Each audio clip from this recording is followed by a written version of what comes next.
all of a sudden I felt this like pea-sized lump underneath my arm, my left arm. And although the water was hot, I suddenly felt this cold inside of me, like I just knew that something wasn't quite right. Mm. And I find myself in front of the breast surgeon, and she's telling me that I had grade 3 breast cancer, and it's in all my lymph nodes. But then old Bridget shows up again, and she says, "Okay, but how quickly can you fix me?" Like, I've got this company to run and 3 kids, and this just doesn't suit me. I mean, how often do we do that? We just want a quick fix, right? This is Recovery After Stroke with Bill Gassiamis, helping you go from where you are to where you'd rather be. This is episode 94, and my guest today is Brigette Sigley. In the past, Brigette was the ultimate superwoman, juggling a successful business and a family. However, like many of us, she didn't see the warning signs that eventually led to a brain tumor and then breast cancer. 10 years ago, Brigette went on a transformational journey which began with overcoming her health challenges and later finding her purpose and training to become an integrated health coach out of the Institute of Integrated Nutrition in New York. Brigitte's passion is inspiring women to get off the hamster wheel and to reignite their life so they can experience more peace and fulfillment and to avoid stress-related health crises like the one she went through. Now, just before we get started, I wanted to let you know that you can download all the words of this episode as a PDF. It's perfect for you if you prefer to read and take notes or highlight different parts of the interview for future reference. It's a great way to learn and it helps retain new information to memory. Just go to recoveryafterstroke.com, click on the image of the episode you've just listened to, and at the very beginning of the page, you will see a button that says Download Transcript. Click the button, enter your email address, and the PDF will begin downloading. Also, if you love the Recovery After Stroke podcast and you think that it is helpful to other stroke survivors, please share it to your communities and tell others about the podcast so that they may benefit too. If you are watching on YouTube, please give us a thumbs up and leave a comment. I'd love to hear from you and other stroke survivors, and I answer all comments personally. Go to iTunes or your favorite podcast app and leave a 5-star review. Finally, if you think you make a great guest and have an inspiring stroke recovery story to share with our community, please get in touch. Just send an email to bill@recoveryafterstroke.com and I will make it happen. Now it's on with the show. Brigette Sigley, welcome to the podcast. Thanks, Bill. Thank you. We've known each other for a long time, haven't we? And so thank you so much for having me back, I guess. Yeah, it's been a while. You were one of the very first few people that I interviewed on the podcast, and I think that was nearly 4 years ago, something like that. Yeah. So it's really good to catch up with you again, although we catch up regularly out of podcasts, not in the podcast world. We catch up in person. We do. So just to remind people who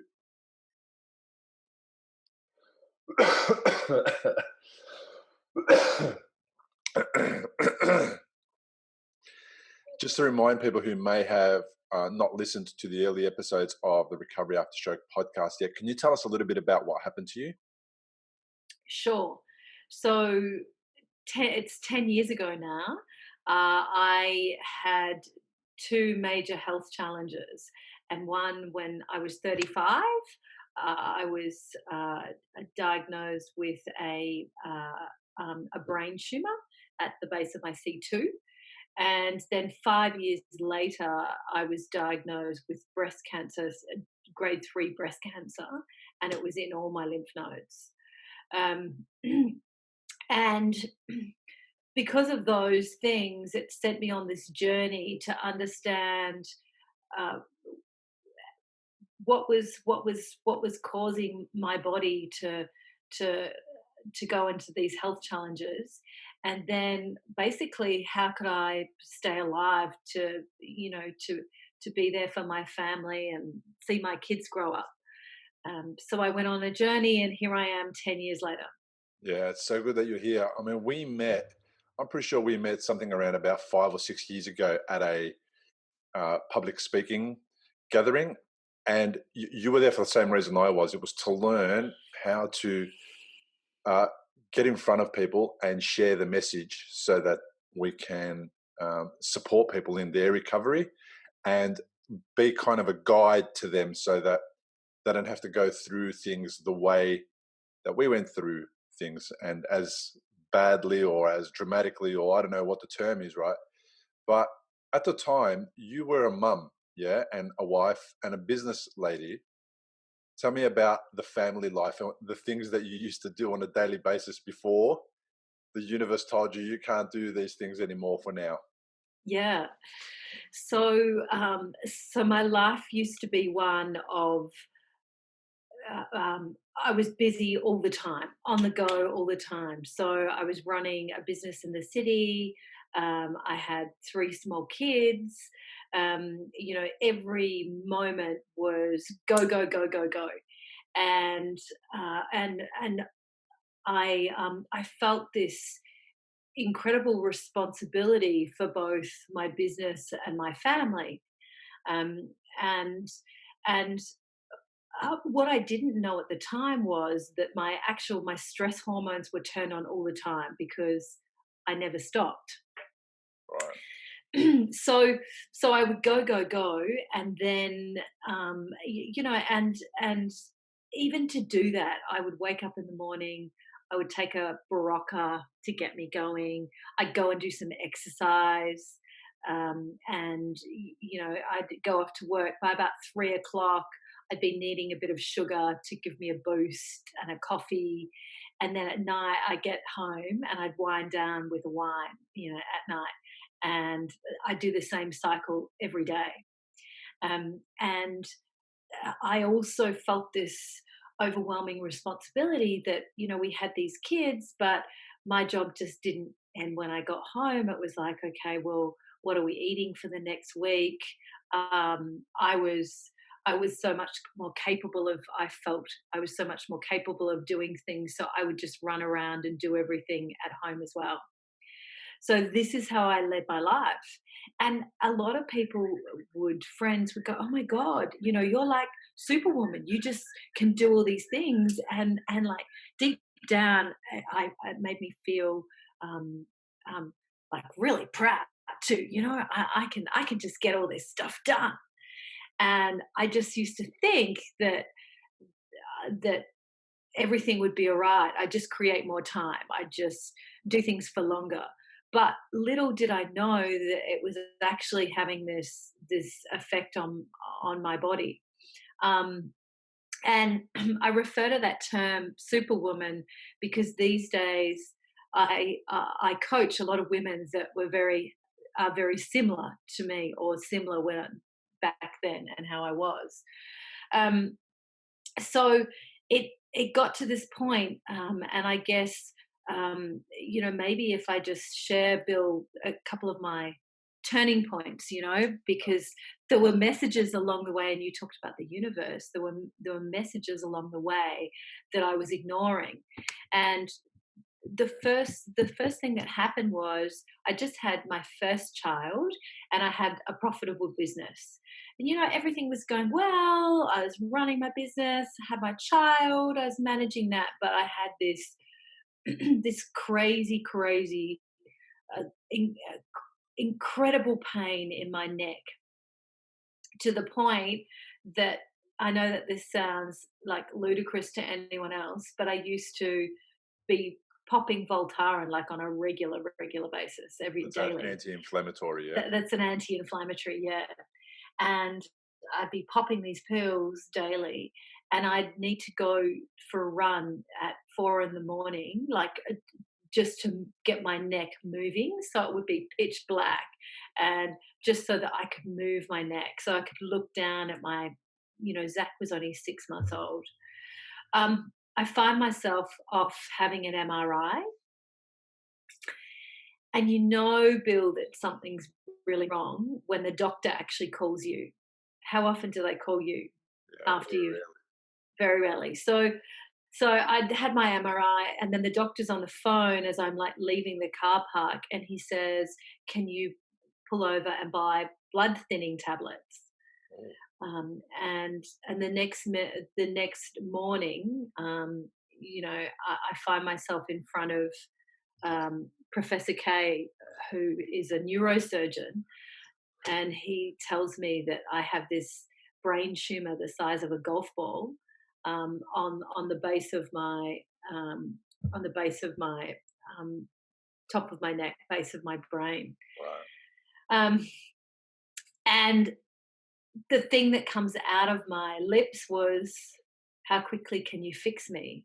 I've got stuff to do. I've got this business to run. I've got my child to to to look after." They give me a 60-40 chance of being able to walk again, in that, and I'm just devastated. I remember, actually, so I was 35 at the time, and I remember actually sitting there and writing my will out on this little scrap of paper, the night before. Um, they do the operation, and he says, "I want you to rest for 4 weeks." And I think I can do this in 2 weeks. And it was like I put my throttle down, and I was back out there, doing my invoicing, and it was just the way that I looked at life, was that life was about doing as much as possible and at all times, and I didn't know any different. So there was that warning sign then that, hey, something's not right, and my body was trying to give me a message, but I wasn't listening. That was a message and a half, Bridge. And stroke survivors will relate to this. Let me tell you, because I was similar. I had the first bleed in my head and I ignored it for 7 days. And then the doctor said to me, go home for 6 weeks, do nothing. And of course, it, I did as much as I could in that 6 weeks because I had a business to run as well. And I had guys running around and I was doing quotes and I was doing all sorts of things. Many stroke survivors will relate to this. And I know with women, and my experience with my wife is that there's rarely a time where she'll say, no, I can't do that, or I'm too busy, or I haven't got time for you, or whatever. It's very rarely that she'll say, I need to do something for myself, or if one of the kids butts in or interferes at that time, or I do, and I'm not being aware that she's had a massive day or she's really tired and I need to give her time and space to herself. If I'm not aware and I also butt in and I say something, she'll just drop everything that she was about to do for herself and she'll just get on to the task to make you better, feel better, happier, whatever. Do you relate to that as well? Yeah, yeah. So these days, Bill, I work with women that I call, the a reforming superwomen, and there's three types of superwoman. So the first type is Miss Perfecto. So Miss Perfecto, feels like no one can do anything as well as they can. That, whether it be it's just quicker at work if I do it because I know how to do it, or at home no one vacuums or wipes the benches quite like I do, or mops. So I'm just going to do it. But then that they're left, feeling like frustrated and angry and empty because they have no time, which is all kind of going on in their body. Yeah. The second type of superwoman is, what I call Mother Teresa, and Mother Teresa. Maybe this is a bit like your wife, Bill. Is that they want to help everybody else and be there for everybody else. They want everybody else to be happy and to to live the best lives that they can possibly do, so that they will do anything to make that happen for other people. And they get a lot of joy out of doing that. But consequently, they put themselves at the very bottom of the pile. So often they're left really empty and exhausted. Hmm. And then the last one is Miss Indispensable. So Miss Indispensable knows, everybody rings her. Like if the children can't find their socks, then they ring. Or if they've lost something, they ring. And work will ring and say, how do you do this or that? Or and they love it because that they're the source of this information and all this power, and it kind of gives them adrenaline, um, because I think later on we'll discuss the science too, but they get this power trip out of doing it, and inside of them it's energetically lifting them with adrenaline, and so they get used to that sort of addiction. And that was probably me, Miss Indispensable. I kind of loved being needed. I loved the fact that everybody would come to me, and I could rattle off, you know, how many people phoned me today and all the stuff that I kind of got done. Did Were you like that as a kid? Does it creep up on you? Is it something that you always had within you? How did you get to that point where at 35 you were this person, and then there was also something else tied to it. So maybe it was partly, and you can tell me, I'm just guessing, but maybe it was partly your upbringing or the way that you were as a kid. But then also there was money associated to it as well, because then at work you got a reward for what you were doing. It wasn't just personal praise. It was also, there was, dollars associated to it. Yeah, yeah. I think I think for women these days it's very challenging. We're taught that we can have it all, and I am going to show you soon how you can have life balance, and you can, and everything flows more easily. And I'll finish my story with that soon. But I think we're brought up in a society where perhaps our mothers, that they were at home and that they ran the perfect house and they put food on the table and we had all these variety of meals, and that, so we saw that, right? So in my case I grew up with that, and my mum worked part time.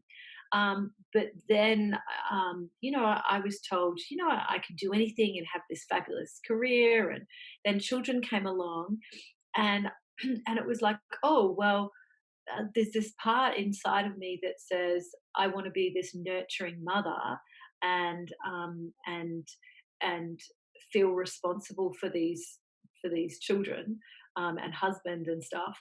So I've just got to find a way to do it all. No one teaches us, how we say no, or with grace, or how we ask for help at times, and how we can do so much in a much more easy way, not from a kind of frustrated vibrational place. So, so they're the things that we deal with in this modern world as a woman.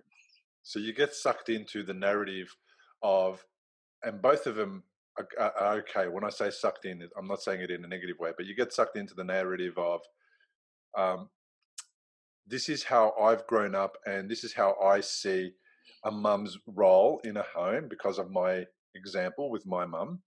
And you also then get sucked in with um, the movement that's about empowering women to be uh, employed and employable and successful business people and all that type of thing. And then somehow you forgot perhaps that there was maybe supposed to be 80% of one, 20% of the other, or 40, 60, or something like that. And you tried to do 100% of one and 100% of the other. And that's way too much expectation on yourself.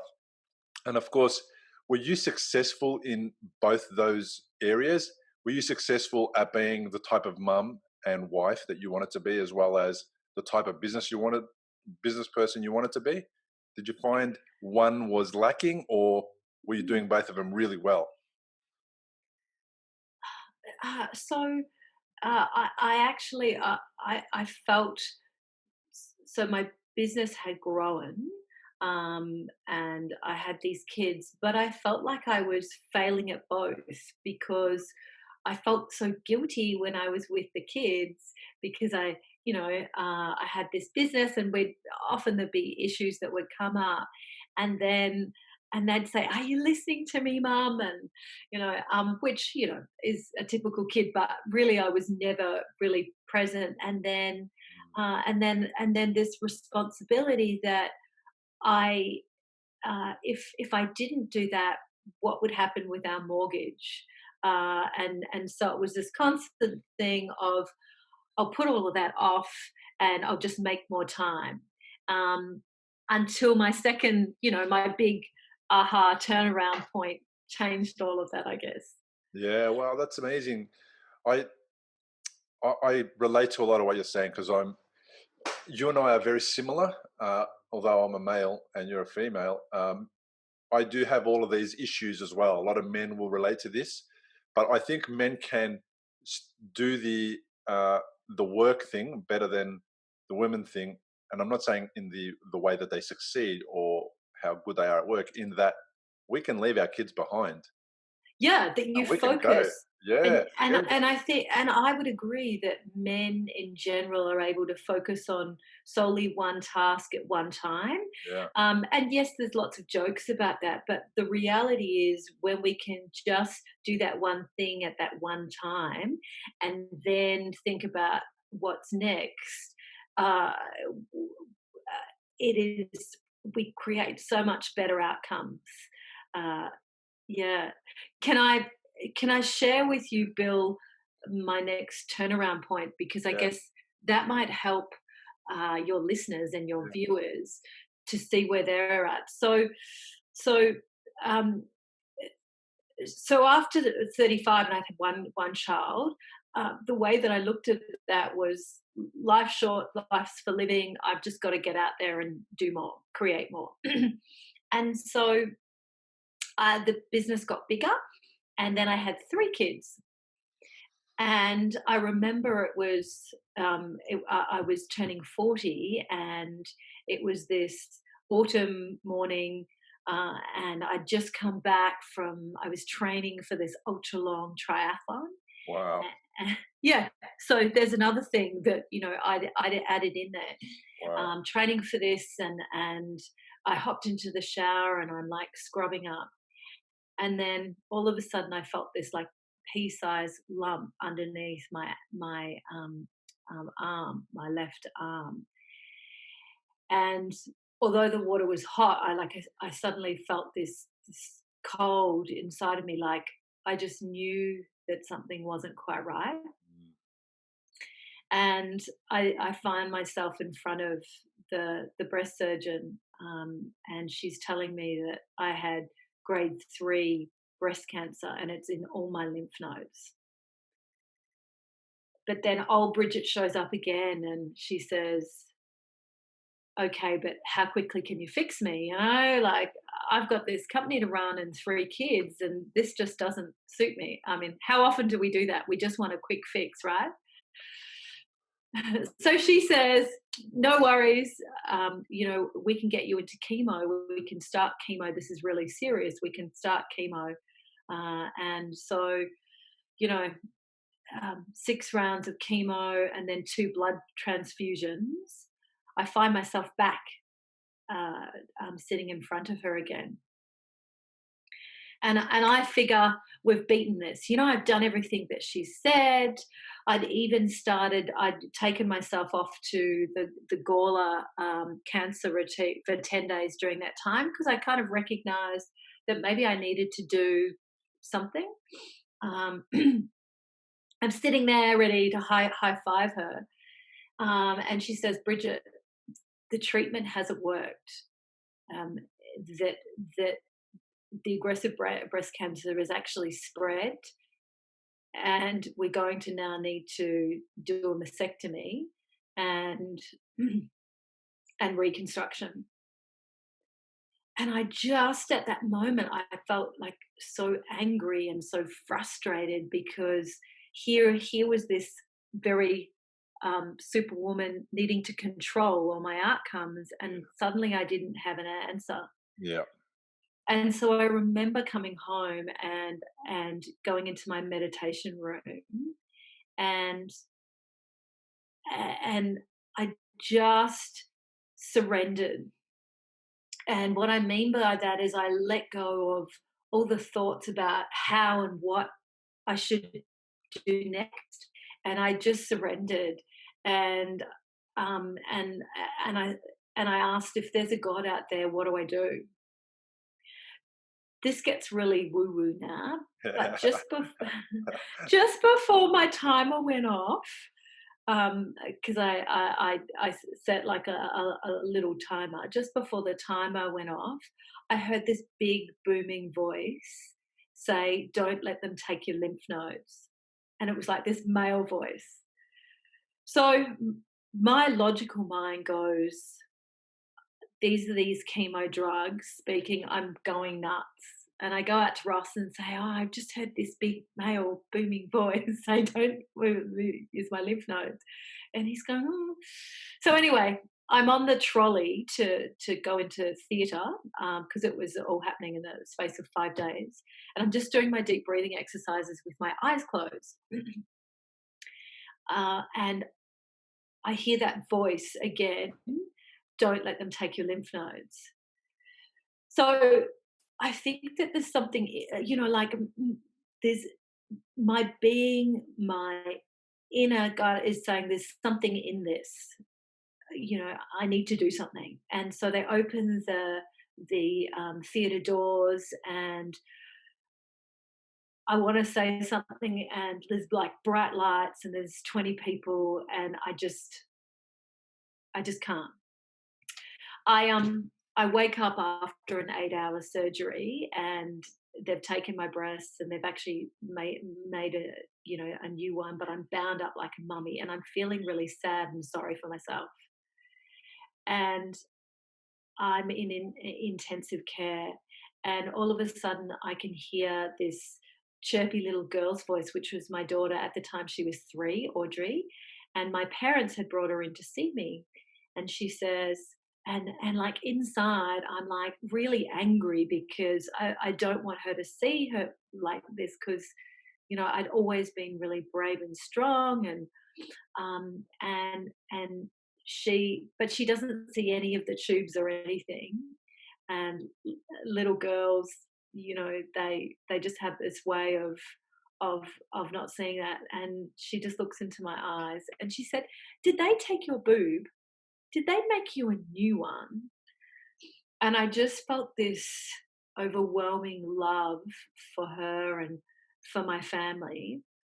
And I knew deep down that I needed to find a new way to live, and not just exist. That if I wanted to see her get married and those, that I needed to find a whole new way of living.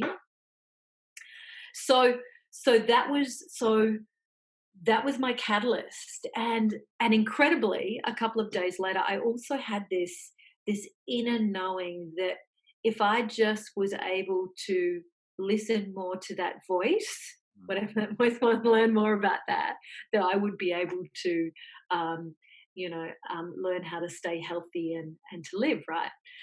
So I made that so I had to be still in that hospital for a week, and I made that decision that I was going to put my well-being first from that moment on, and I went on this journey, and incredibly, a couple of days later, the breast surgeon came in to say, the next stage is we're doing more chemo, we're doing this, and I just felt myself saying, no, I'm not having any more treatment.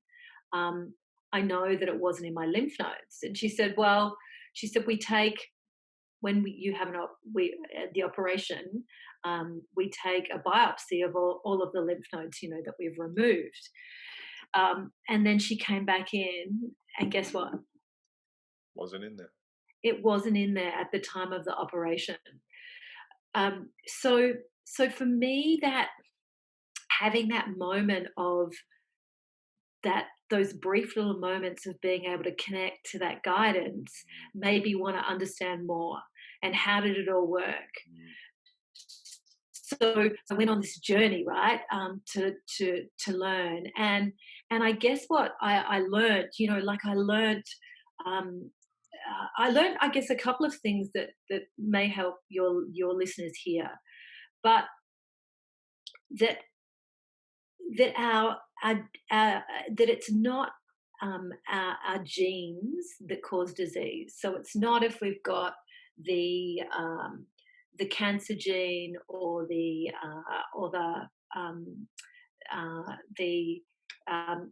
cardiac or stroke gene or whatever. It's the expression of that gene. So what I mean by that is, and it's called epigenetics. And it's the science of epigenetics. So the expression of that gene means it's the environment the gene's in. So we choose to turn a gene on or off. So we can upregulate or downregulate a gene depending on our thoughts and our feelings. So when I learnt that, I thought, well, if I've turned my cancer genes on, maybe I can turn them off, right, in this way. So I started to get really excited. And then I started to study the work of Dr. Joe Dispenza, and he talks about the stress addiction and how when we just go all the time, and it's like what we're actually doing is that we're actually sending all our blood away from our organs, like our heart and all those major organs, and we're sending them out to our extremities like we're running from a tiger. But there's a couple of things that happen when we do that we start to make. We don't make as good decisions when we do that, when it's always turned on like that. And long term, what happens is that our cortisol levels are rising, and it's turned on constantly, and we cause inflammation in the body, and then it often leads to disease. Yeah. So, and that's when we're turning our sympathetic nervous system on, and I'm sure you've had, many of your other guests talk about that. But then it was for me, okay, well, how do that had become my normal, and I didn't know, everything else felt quite uncomfortable, right? Being still felt uncomfortable. Yeah. How do I then turn on my paranervous system and kind of make that my normal? So 10 years down the track, I went and studied Western medicine and as I just mentioned, the science, and Eastern. I went and studied with the masters in India. I took myself off to India. I studied to become an integrated health coach out of New York. And so 10 years later, I want to say that I'm cancer free, and I'm probably the most healthy and vibrant, I've ever been. Yeah. And I also created a process to be able to help myself that I actually now coach others around. And I know you had, an old client of mine on recently, didn't you? Yeah, I did. Claire. That talked all about it. So, I've been able to turn my whole life around so that my relationships are. You asked me before about, what wasn't working, what was failing, and probably back then I didn't really know. But my relationships with my kids are so much stronger because I now have this whole new way of being able to operate. If you've had a stroke and are in recovery, you'll know what a scary and confusing time it can be. You're likely to have a lot of questions going through your mind, like, how long will it take to recover? Will I actually recover? What things should I avoid in case I make matters worse? Doctors will explain things, but obviously because you've never had a stroke before, you probably don't know what questions to ask. If this is you, you may be missing out on doing things that could help speed up your recovery. If you're finding yourself in that situation, stop worrying and head to recoveryafterstroke.com, where you can download a guide that will help you. It's called 7 Questions to Ask Your Doctor About Your Stroke. These 7 questions are the ones Bill wished he'd asked when he was recovering from a stroke. They'll not only help you better understand your condition, they'll help you take a more active role in your recovery. Head to the website now, recoveryafterstroke.com, and download the guide. It's free.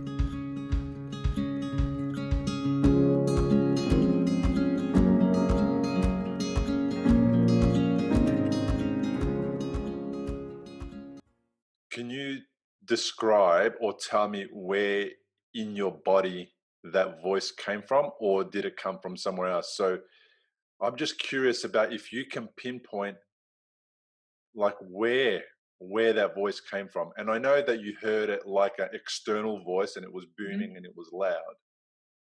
But was it your unconscious? Do you think it was something within you? Like, can you elaborate on that a little bit? Because what I think it's important for you to try and elaborate on that for my listeners a little bit is that perhaps they have heard a voice or some kind of guided message somewhere in the past and have not paid attention to it, or it has been drowned out by something else.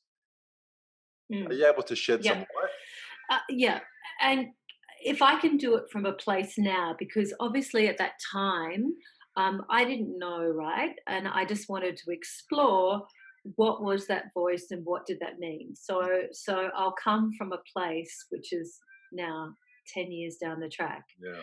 So from a science perspective, they now know that there's a 5th dimension. So what does that mean? So a 5th dimension, it's like spirit and science are becoming much closer together, so that they know that there is an energy, and they call it the dark energy that controls and manages all things. So all things have a vibrational frequency, and plants, animals, everything have this, and we interact with it.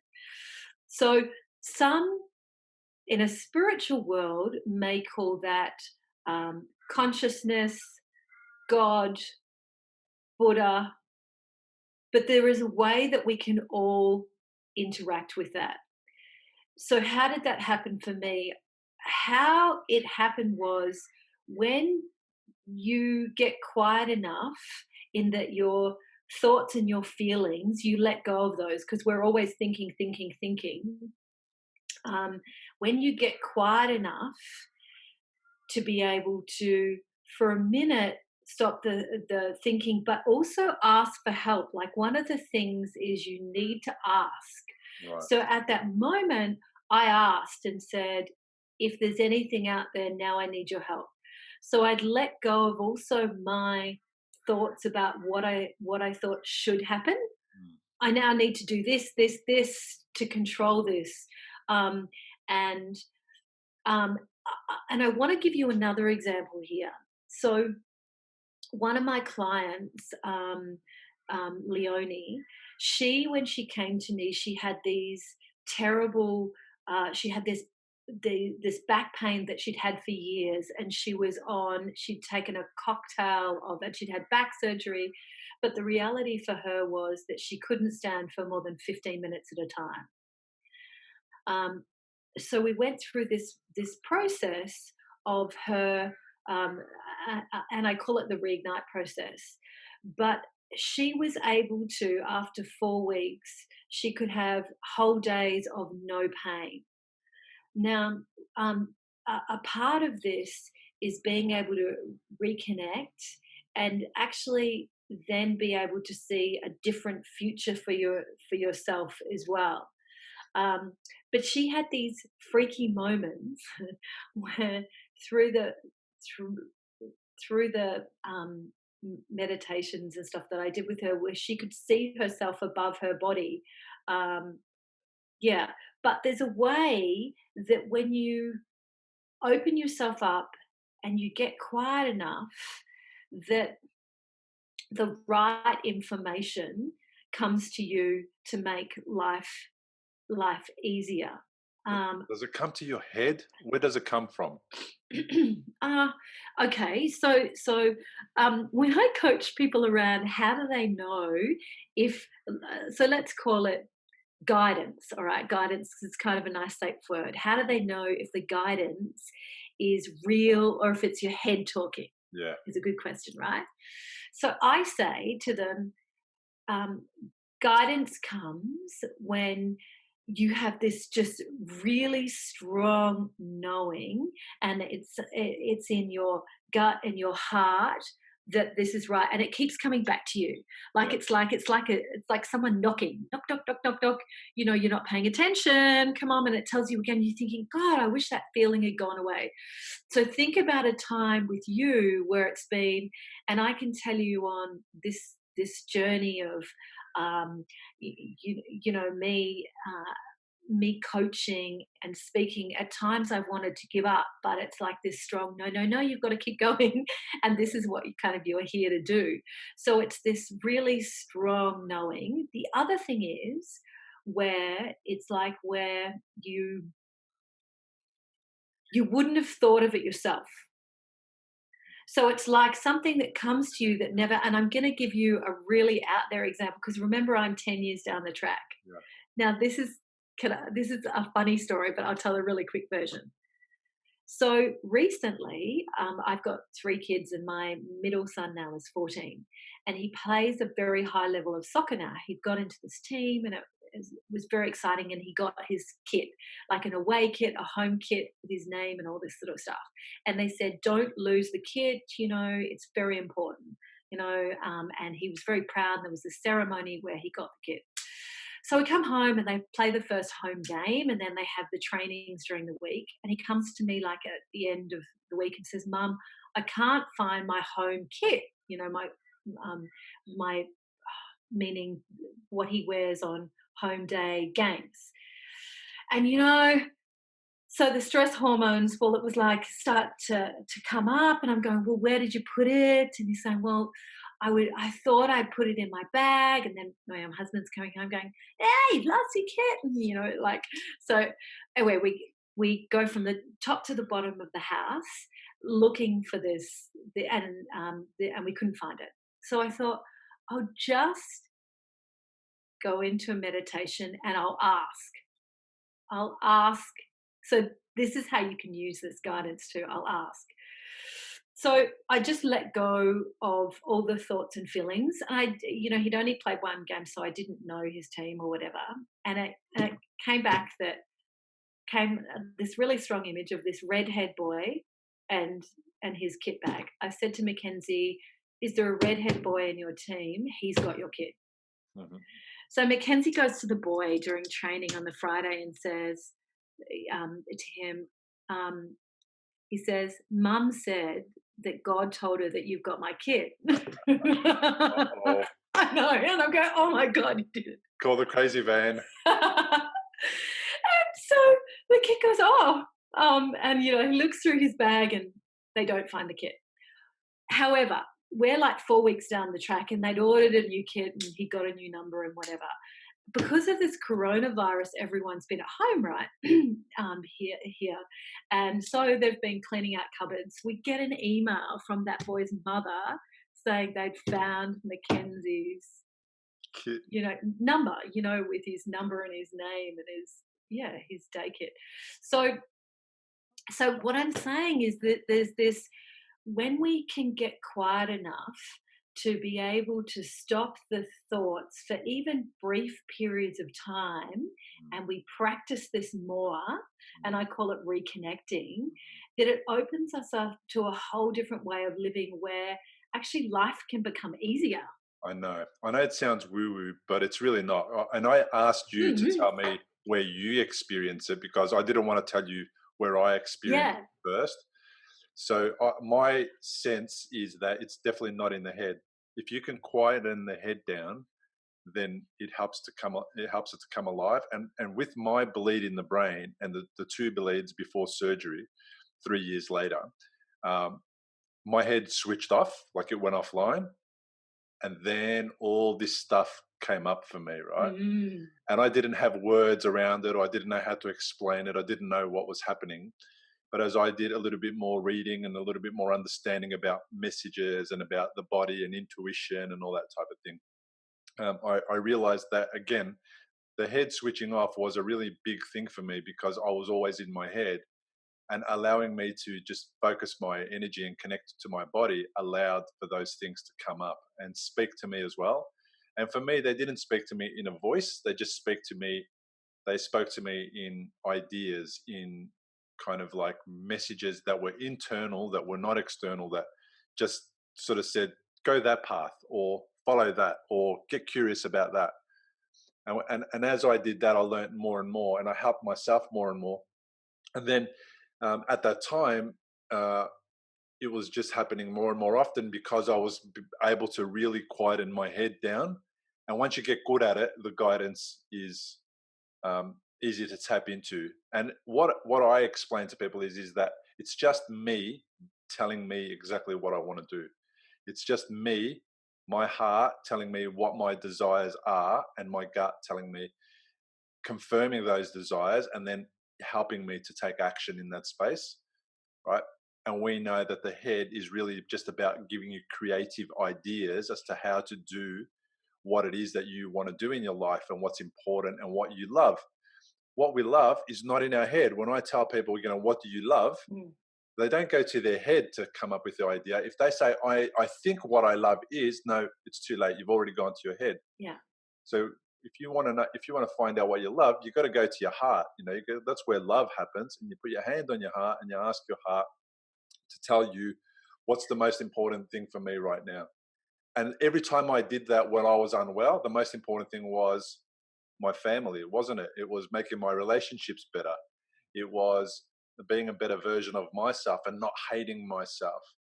It was letting go of all the stories I told myself about how busy I needed to be, because I was a superwoman as well. I Yeah. had all of that stuff on my shoulders of, I've got to be, and my mum was probably one of the biggest influences in how our home was run. So I had to run my home Mm. at home like my mum, which of course clashed with the way that my wife ran her home, because her mum had a different approach. And then I also had to be like my dad, who was always at work and bringing home money and all that type of thing, right? So eventually what I realized was that no matter how much money I had, if I died, my kids wouldn't have had a dad. And that money, although it would have been helpful for a little while, it wouldn't have been the thing that made a difference in their life, because they would have been able to get jobs and have their own money. So Yeah. I had to check in and get that feedback as well, and find out what's important. And sometimes that feedback also guided me to seek out the right doctor, to stop seeing a certain doctor. Uh, that feedback guided me to take a trip or not take a trip, to do a course or not take a course. And it was really amazing, because for the first time in my life, 37 years, I had a real way of not wasting time doing shit I didn't love and things I didn't love, that weren't fulfilling, that were just about adhering to somebody else's ideal life, or what I thought was a great life, or what the Joneses were doing, and all that kind of stuff, right?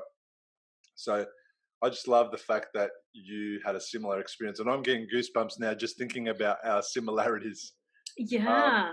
so thanks for sharing that. I really appreciate it. So Actually, Bill, just there's a quote that I remember. One of my mentors is Dr. Joe Dispenza, yeah, and he says that when we're living by the hormones of stress, so when we've got that thinking brain going all the time, go, go, go, we can't receive the intuitive messages of the heart.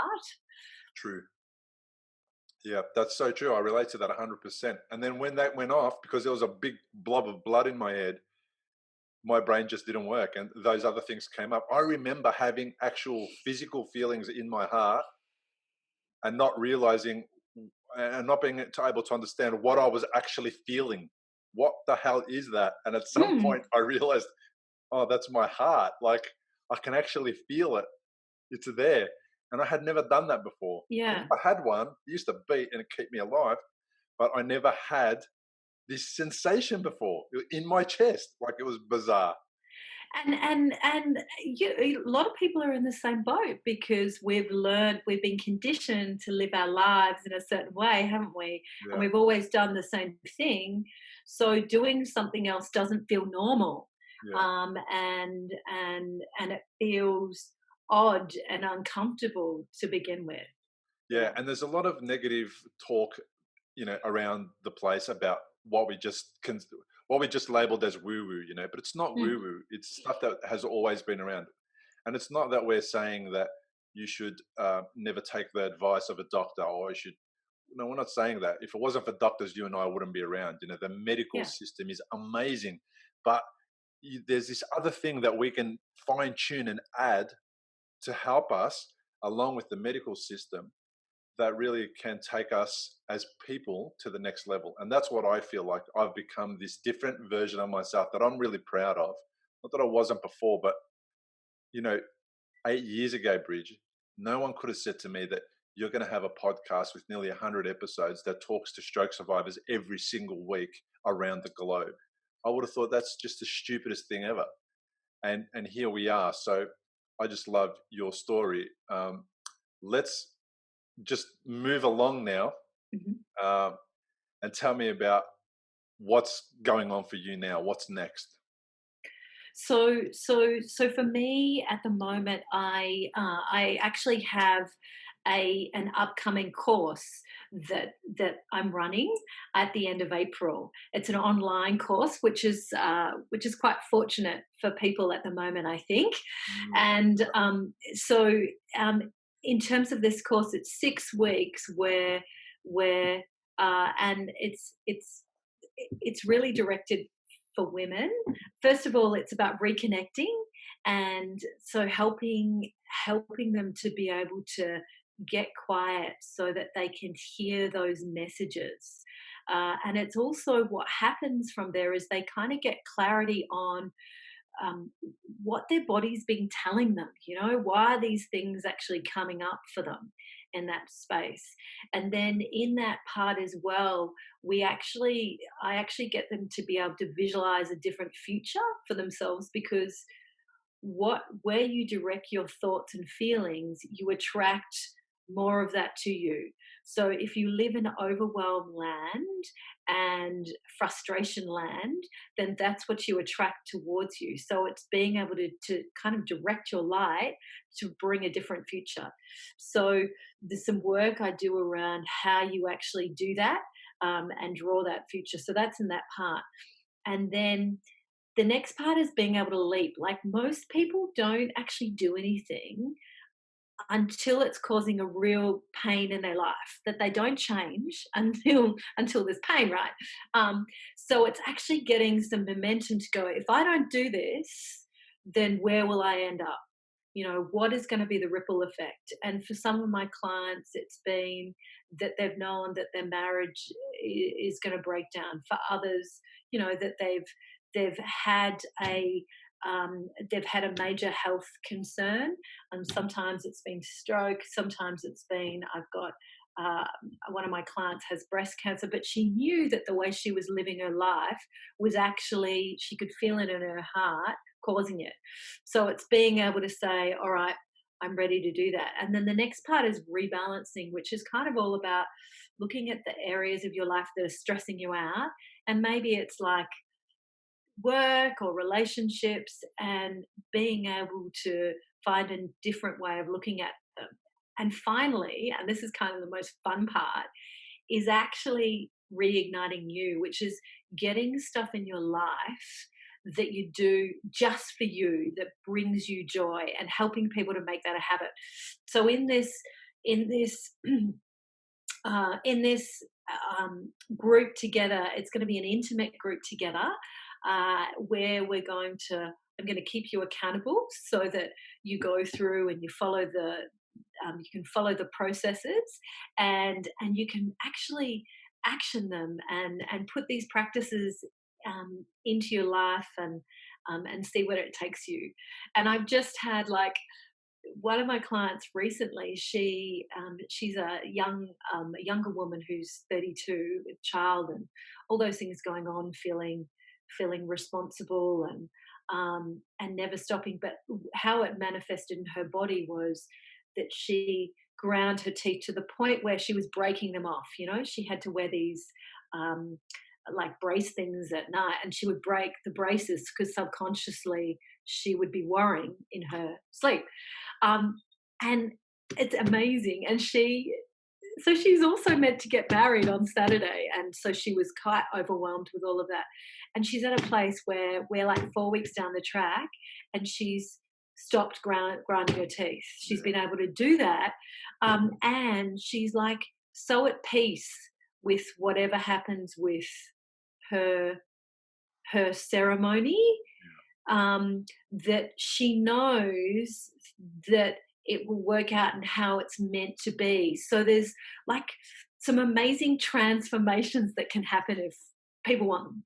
Yeah, it's just about letting go of the control and just being kind of in flow with the environment. And allowing things to just take their course. And that's probably the easiest way to get to the end of the river, is just go the course, just flow with the river, let it take you, and be aware that there's going to be some difficult parts along that path, and there might be some dangerous parts, but be prepared for those and allow yourself the opportunity to just see the end result, which is that if she gets married, whether there's a ceremony or not, if she gets married, whether there's people there or not, if she gets married, whether there's a orange balloon or not, like, it doesn't matter. She's still married, and she still made that commitment to her husband, and vice versa. So at the end, you still have marriage. You've got to let go of all of the other stuff that don't really make a marriage. Yeah, but incredibly, she kind of says that 4 weeks ago she would have been bridezilla. They had 120 people coming and all of this, but she's in that time, as you say, got to a point where she can let go. So it's kind of really, cool stuff. Yeah, cool. Yeah, so that's coming up. The other thing that I wanted to give people is that I've got, this is a free gift for everybody. So if you have trouble saying no, and maybe there's a lot of you out there that don't know how to say no to, to work or at home, and you want to be able to say no with more grace and kindness and guilt-free, then I've got my saying no script, which is a free gift for everybody. And so if they just go across to my website, BrigetteSigley.com, and I'll spell it BrigetteSigley.com. Bridge, thanks so much for being on the podcast. I really appreciate it. Thank you so much for having me. I love and adore you so much, and it's interesting how our lives have stayed aligned, haven't they? Yeah, it's been really fun. It's been good to get to know you and to see how you've evolved and changed. And it's good that somebody was going through similar things that I was going through in our evolution. And we've really had a lot of similar moments, so it's good to be able to share that with somebody that understands. So yeah, thanks for everything that you do. I really appreciate it. And I'm glad to have you back on the podcast almost 80 or 90 episodes later. Yeah, and thank you so much. And it's amazing and much needed that you go all around the world with what you do. Yeah, thanks, Bridge. I hope that you enjoyed this episode with Brigette. She has been a friend of mine for about 5 years now, and it has been amazing to watch her go from strength to strength, both in her recovery and how she goes about helping other women going through difficult times. If you would like to check out the 6-week online course, Reignite You, with Brigette Sigley, go to BrigetteSigley.com, and as a Recovery After Stroke podcast listener, you will get 10% off the full price of $495. Discover how to support your recovery after stroke. Go to recoveryafterstroke.com.